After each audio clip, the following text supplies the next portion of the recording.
This is day 4 of my run. I actually got up here to Minnesota yesterday afternoon, got the chassis unloaded. I had to wait for this company to come over and bring some CNG so I could get the chassis off the trailer. By the time that I finished up, they had already gone home. I checked in when I got here. It's like, hey, I'm here, got a truck, I gotta wait for these guys to bring me some CNG. They're like, okay. It's like 3:10 when I walked back up with my paperwork, and it was ghost town. So I was like kind of pissed off for a minute, and I was like, you know what, man, I'm tired. Truck's off the trailer. At this point, I don't care. I needed a shower. So I mean, I could have stayed down in Albert Lee, Minnesota at the Loves and gotten a free shower and whatnot, because I knew there wasn't anything up here where I'm at. It's like, whatever, I'll just go over to the Quick Trip and just relax for the night, maybe edit some video, eat a good meal, and it ended up working out because, like I said, I haven't been feeling well past few days since I left, and today when I got a full 8 hours of sleep, and I feel really good. So hopefully it's a good day. We're gonna head up to Fargo. We're gonna go up to the CNH plant. We're gonna pick up a wheel at Steiger and head to California with it. So yeah, I had to come back here this morning and help sign my bill of lading and inspect the truck.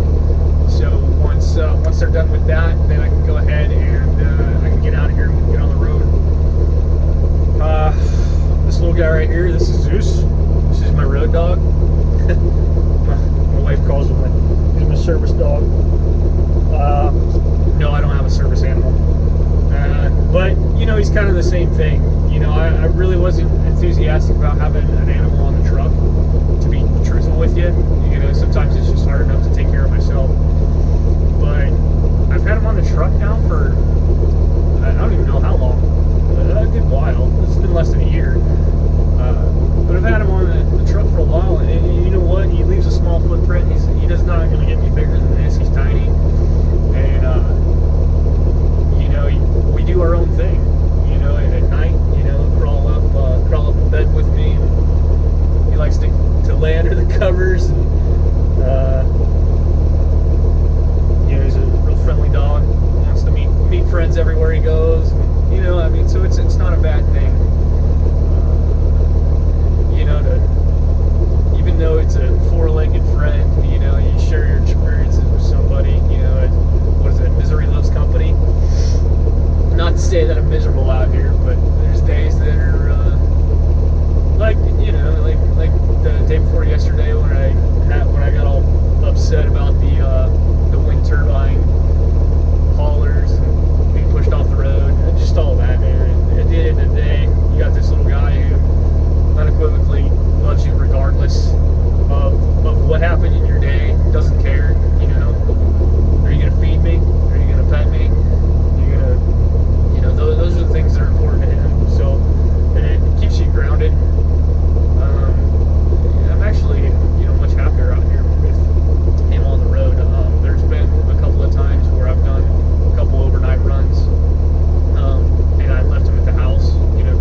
So what we have here is a case Steiger. This is a 580. Generally the numbers on the side that delineates the horsepower of the tractor itself.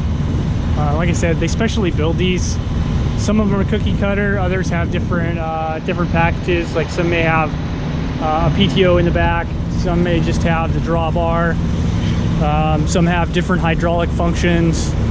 So it just depends, you know, what model you get. They're just using this to pull something big. But one of the things I do is on pretty much all tractors that have mirrors, I'll go ahead and I'll put bungee cords on there. The reason being is the wind will catch these and it'll flop it and it'll hit back the little exhaust stack right there, the inlet. So I bungee cord them and they don't go anywhere. It's just little things like that that, you know, unless somebody tells you, you kind of learn the hard way. And I don't like learning things the hard way. It gets expensive. But obviously this thing right now as it sits is 15 feet tall. So we're gonna have to shrink it down a little bit. We'll go ahead and we'll drop the air pressure in the tires down to 12 PSI, that is the minimum amount of air that's allowed. Otherwise anything more, it'll void a warranty with the rims and the tires itself. So we'll go ahead and let that out. You've seen that in some of my past videos, so I don't think I'm going to show you that again.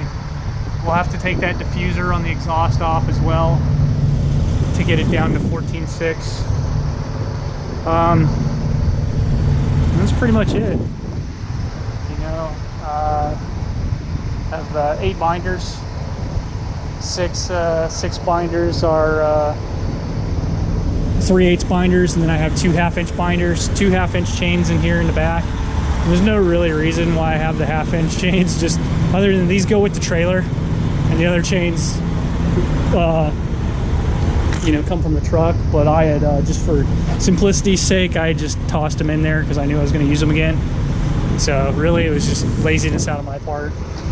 But you know, heavy duty chain is not going to hurt it, obviously. And my edge protection right there, just to kind of keep the paint. A lot of these tractor places understand that, especially in the chain points, you're gonna get some chain wear. I mean, it's expected. I've never had anybody that's been pissed off because of you know, some chipped paint because of chains. I mean, if it's not a chain point and it's all jacked up and you didn't do anything to try and prevent it, then yeah, I'd say that's definitely negligent on the driver's part. But as long as you're trying to protect it and you make a valid attempt, then you know, no harm, no foul. They have touch-up paint. That's why they make it. And that's it. It's going to NNS Tractor in Turlock, California.